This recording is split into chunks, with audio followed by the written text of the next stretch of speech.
Thank you for joining us again tonight. We're moving on and we're now in Genesis chapter 18.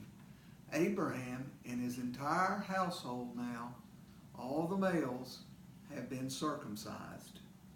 And when we pick up in Genesis chapter 18, and let's read it. And the Lord appeared unto him in the plains of Mamre, and he sat in the tent door in the heat of the day. And he lifted up his eyes and looked, and lo, 3 men stood by him.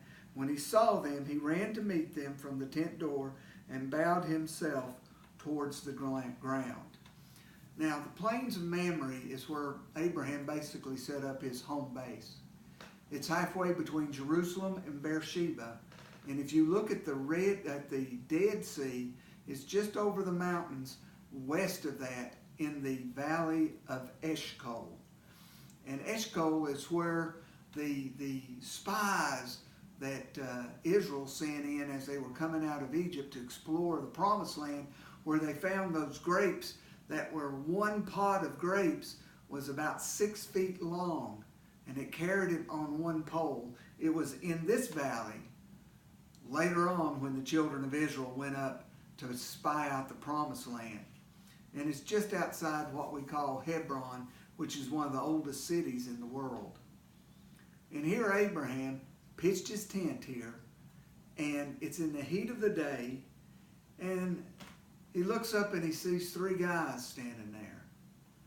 And they were kind of off in a distance, but I want you to get the picture here. Abraham has just been circumcised. Needless to say, after a circumcision, you don't expect to be entertaining guests. But if you look at what this man of hospitality did, he got up from where he was in the heat of the day, and normally people don't travel in the heat of the day. But he ran to these strangers, to these men. He didn't know that he was entertaining angels unaware.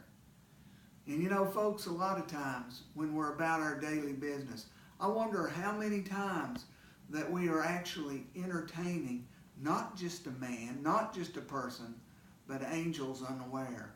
And I often wonder how many times I've missed opportunities by being too busy and ignored things that the Lord wanted me to pay attention to. But Abraham, this man of hospitality, got up from where he was and ran to meet these people. And he said, My Lord, if I have found favor in thy sight, pass not away, I pray thee, from thy servant. In other words, stick around, fellas. Let me get a little water. And he fetched some water. He said, let me wash your feet and rest yourselves under the tree. Apparently it was a grove of oak trees there in the plains of Mamre.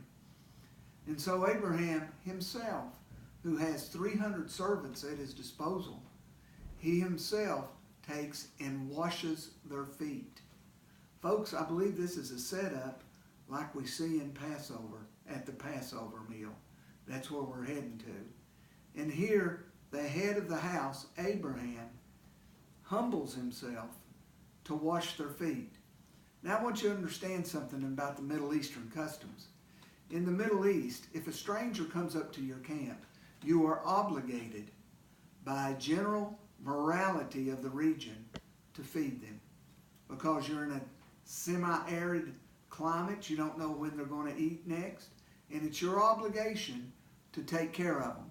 They are now presented themselves to you, and they're under your authority and under your hospitality. And Abraham runs, pull these 3 guys and say, stick around, fellas, sit down, let me wash your feet.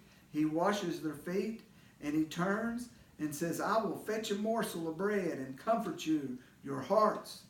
After that ye shall pass on. For therefore are you come to your servant.